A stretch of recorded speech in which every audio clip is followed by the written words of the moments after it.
Hey, this is Patrick with TakeTheTruck.com. Today I wanted to do a follow-up video on our Dakota Lithium 135 amp hour starting deep cycle battery that we've been using in the truck for the last 2 years.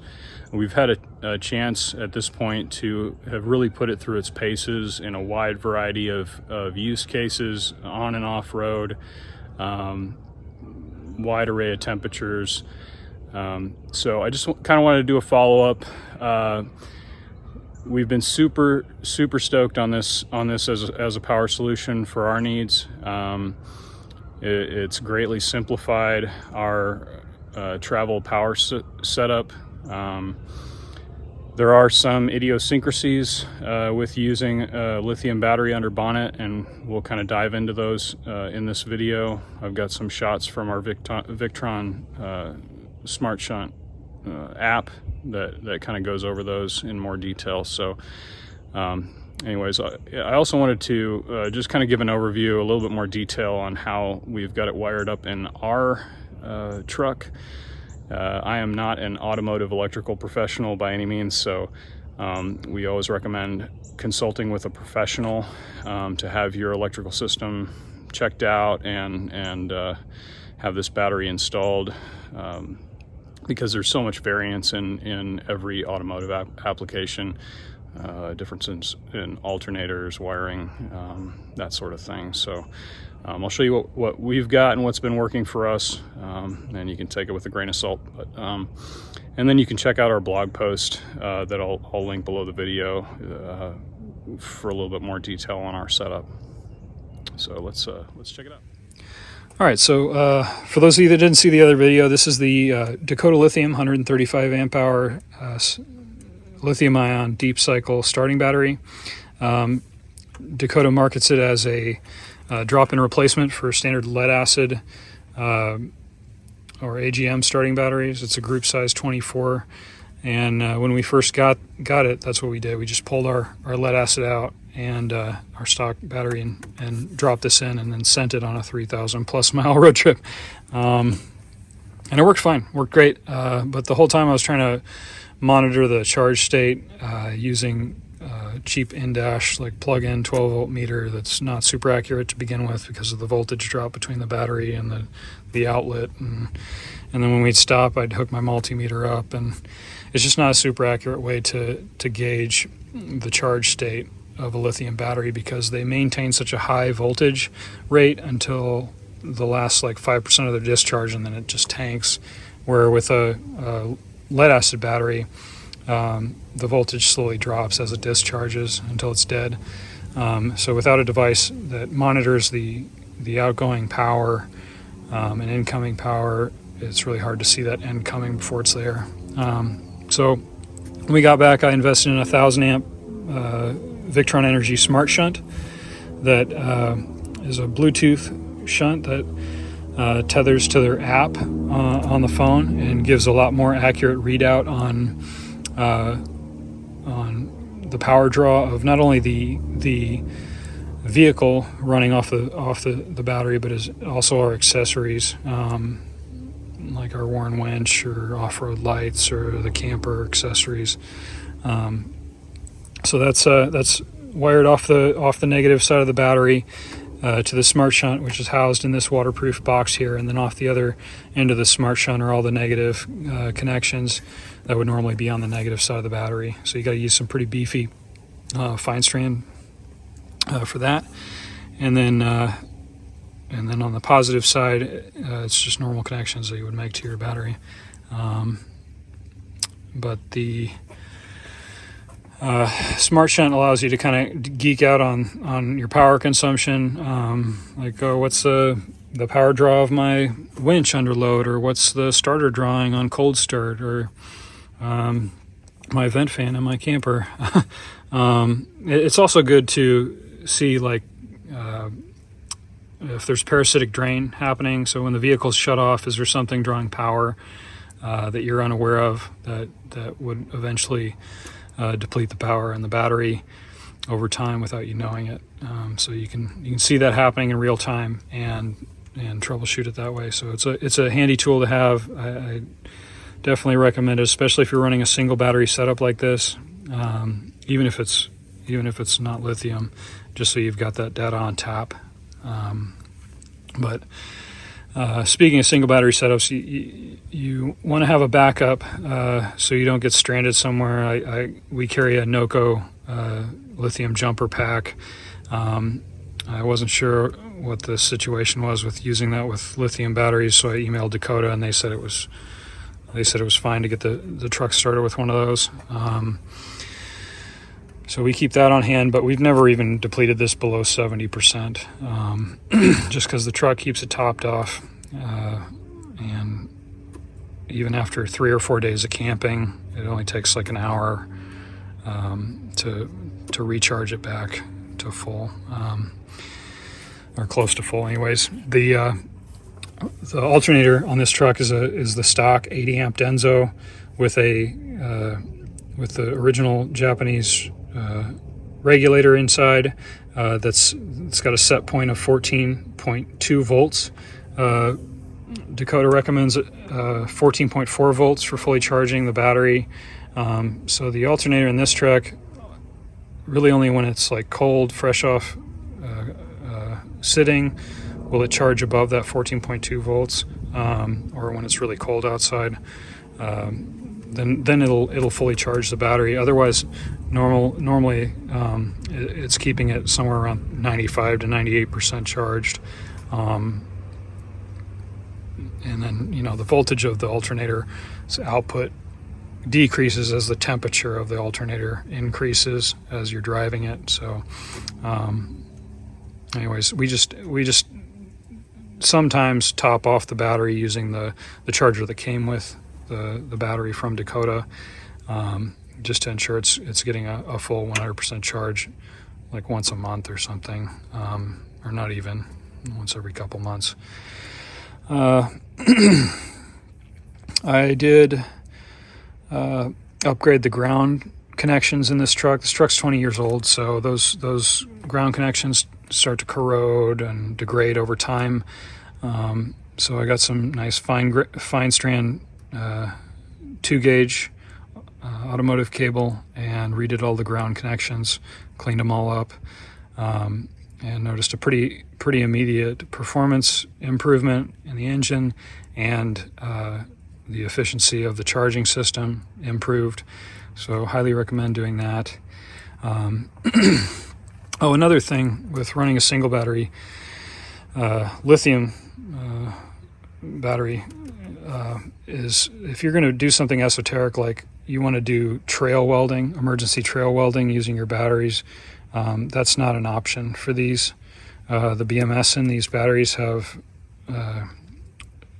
short protection, so you can't hook 2 of these up and use your jumper cables and some welding rod and do a trail side repair. It's just not an option, like it is with lead acid batteries. So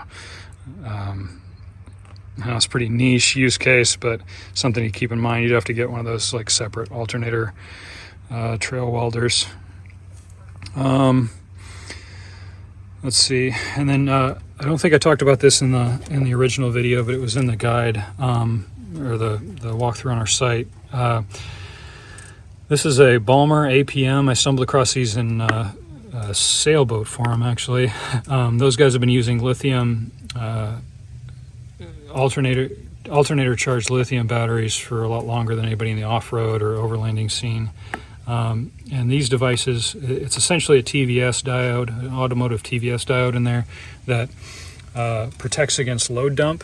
And what that is so these lithium batteries have a BMS, or battery management system, that protects against unfavorable conditions, such as overcharging, overvoltage, high temps, or extremely low temps. And in the event it detects an unfavorable condition, unsafe condition, it shuts off the battery from the charging circuit.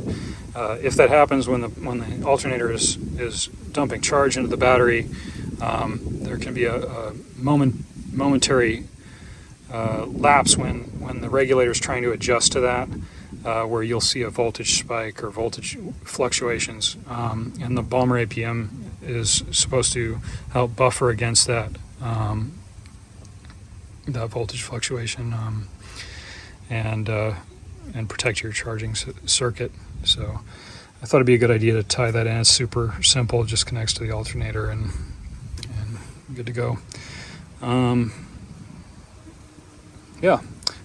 Speaking of the BMS, so had a lot of people ask about the temperatures. Lots of people super concerned, and they're valid concerns. This lithium technology has changed and is always changing rapidly, and I had similar concerns when I was first looking at this. What about the high temps in the engine bay, or aren't you going to blow up the lithium cells charging below freezing? Well, the BMS is designed to protect against that. In this battery specifically, I think Dakota has it rated for like negative 20 degrees up to I think it's around 154 degrees Fahrenheit or something like that. But it will not charge in unsafe conditions. So under freezing conditions, it has a heater built into it actually, but it will not. It'll allow power draw, but it will not accept a charge in those conditions until the heating element inside has had a chance to warm up the cells to a safe point, and then it'll begin accepting charge. On the upper end, I haven't seen a high temp cutoff with this in our 2 years of use, and we've used it in some pretty extreme temperatures. Last summer I was driving during a heat wave. It was like 107 degrees out, and I had to take a 3-hour drive down the interstate and had zero issues with it. Not to say that it's not possible, but I've done things to mitigate the heat buildup in the engine bay to try to protect the battery.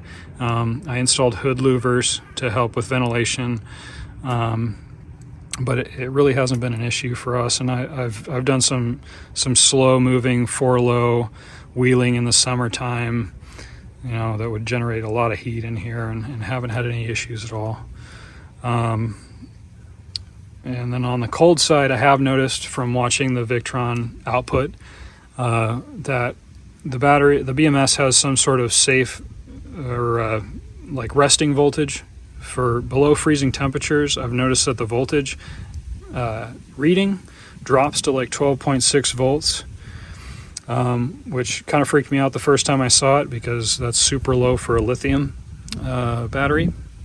But as soon as I started the truck up and the engine bay had time to warm up, the cells heater, I guess, had time to warm up the cells, then the voltage came back up to what it was previously, and it began accepting charge and all that. So I've got some screen caps of that app that I'm going to throw in here that go through kind of that scenario where it was really cold, the voltage had set at a really low point and then bounces back up, and the battery is disconnected from the circuit, and then I've got a one of it accepting charge from about 90%.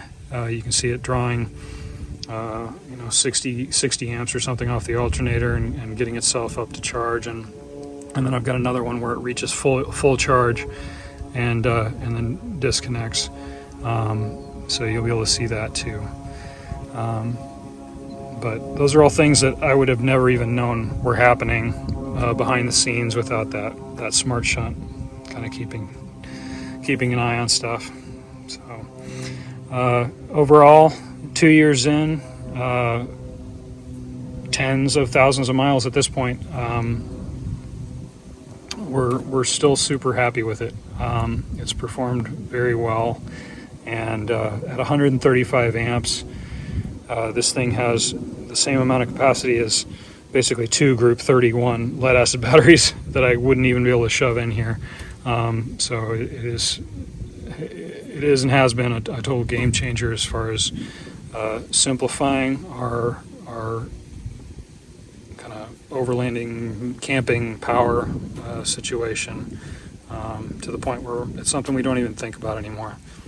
It's just always topped off by the truck running, and yeah. Anyways, I'll cut to those screen caps and kind of talk through those real quick, and then if you guys have any questions, drop a comment down below, and check out the blog post. I'll link in the description below the video for more details. Thanks for watching, guys. We'll see you next time. All right, so here you can see the cold state resting voltage, and then startup, and the battery immediately disconnects. That's alternator voltage there, with the battery disconnected until the heating elements have heated up and the battery can accept a charge. This clip here is from a 13.24 resting voltage, and then startup, and then you can see the battery accepting charge. It's a 90% charge state, and then the amperage will slowly taper off as the battery accepts charge and the alternator warms up. The voltage will drop.